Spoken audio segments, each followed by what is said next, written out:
Saya sebagai coach-nya dan Ibu sebagai coachee. Oke, baik Bu. Yep. Kita mulai Bu. Ya, oke. Selamat siang Pak Okta. Siang Ibu Mutiara. Iya, Pak Okta, bolehkah saya meminta waktunya? Saya mau berbicara atau bercerita tentang apa yang saya rasakan Pak akhir-akhir ini di kelas. Baik Bu Mutiara. Jadi kira-kira yang mau Ibu sampaikan apa? Begini Pak Okta, akhir-akhir ini saya merasa murid-murid di kelas yang saya ajar ini kurang antusias dalam menerima pembelajaran dari saya Pak. Kemudian selain itu jumlah murid-murid saya juga yang mengerjakan tugas juga hanya sekitar 50% Pak tiap kelasnya. Jadi menurut Ibu Mutiara nih, apa yang Ibu harapkan dari pertemuan kita kali ini? Saya mengharapkan solusi atas permasalahan yang saya tentang antusiasme murid-murid yang saya ajar Pak, begitu. Menurut Ibu Mutiara sendiri, hal apa saja yang membuat murid-murid Ibu itu kurang antusias dalam pembelajaran bersama di dalam kelas? Kalau saya ingat kembali Pak, hal yang menyebabkan murid-murid saya kurang antusias adalah seperti pembelajaran saya terlalu dominan untuk berbicara, bercerita di depan murid-murid saya Pak, begitu. Oh begitu. Nah kira-kira apa saja nih yang bisa membuat murid-murid Ibu itu di kelas antusias dalam pembelajaran Ibu? Menurut saya, murid-murid itu pasti menginginkan pembelajaran yang asik, tidak monoton dan tidak membosankan begitu Pak. Wah, saya sependapat juga ini dengan Ibu ini. Jadi menurut Ibu kemudian apa saja nih yang membuat murid-murid itu lebih asik terus juga nggak bosan gitu dalam pembelajaran di kelas itu, Bu? Menurut saya pembelajaran itu harus berpusat pada murid ya Pak ya. Kemudian murid diminta untuk aktif dalam setiap pembelajaran. Seperti kalau di IPA kami melaksanakan praktikum, kemudian ada ice breaking-nya, ataupun game supaya pembelajaran lebih menarik. Gitu.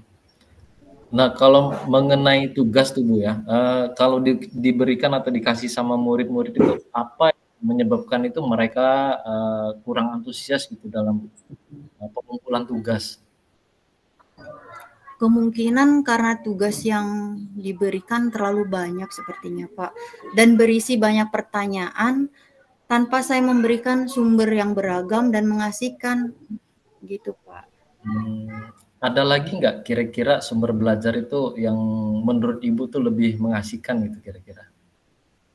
Sepertinya banyak ya Pak ya sekarang sumber belajar seperti video yang bisa kita akses di YouTube, kemudian virtual lab ini untuk pembelajaran IPA, ini terdiri dari ada praktek fisikanya, biologi dan kimianya, kemudian sepertinya ada artikel di blog juga sekarang sudah banyak, atau tulisan-tulisan ilmiah di internet, atau bisa juga kita menggunakan aplikasi yang sedang tren ya Pak ya, seperti TikTok atau Reels di Instagram begitu Pak. Itu bisa sepertinya ya Pak menjadi sumber belajar yang mengasihkan begitu Pak. Ya, memang kita juga mengkondisikan apa ya sesuai dengan perkembangan zaman juga. Jadi kita mau nggak mau harus memang banyak referensi untuk sumber belajar. Nah, saya setuju sekali dengan Ibu ini. Jadi saya yakin bila Ibu bisa menggunakan berbagai macam sumber belajar itu tadi, pasti akan membuat murid-murid antusias dalam pembelajaran. Nah, kemudian juga sekarang kira-kira dari rencana Ibu sendiri, apa ini kira-kira untuk menyelesaikan masalah ini? Iya Pak, mungkin yang pertama saya akan merancang pembelajaran yang mengasihkan dulu Pak, dengan menggunakan berbagai sumber yang beragam. Kemudian yang kedua saya akan memberikan tugas yang tidak terlalu banyak, kemudian bentuk tugasnya pun sesuai dengan minat dan bakat murid-murid saya begitu Pak.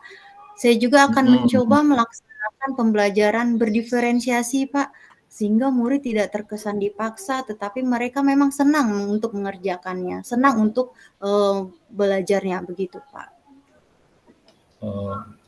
Bagus sekali rencana Ibu ya. Mudah-mudahan berhasil dengan sesuai dengan apa ya yang sudah direncanakan.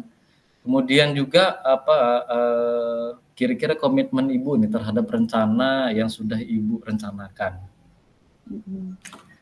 Saya berkomitmen untuk selalu membuat rencana pembelajaran yang mengasihkan, menggunakan banyak sumber belajar untuk eksplorasi materi, sehingga murid-murid saya dapat menjalankan merdeka belajar, gitu Pak. Dan saya akan membuat murid-murid saya senang dalam kegiatan eksplorasi materi, tanpa adanya unsur paksaan. Akan saya serahkan pemilihan sumber belajar ini kepada murid-murid saya, begitu Pak. Wah, luar biasa. Saya mendukung sekali apa yang sudah Ibu Mutiara rencanakan. Mudah-mudahan semuanya berjalan lancar sesuai dengan yang Ibu harapkan. Jadi ini kita segera untuk dan juga untuk berkolaborasi dengan teman-teman dari sesuai rumpun Ibu. Seperti itu. Iya. Terima kasih Pak Okta atas waktunya untuk sharingnya. Mudah-mudahan kita bisa menjadi guru yang selalu dirindukan oleh murid-murid kita ya Pak ya. Amin. Amin.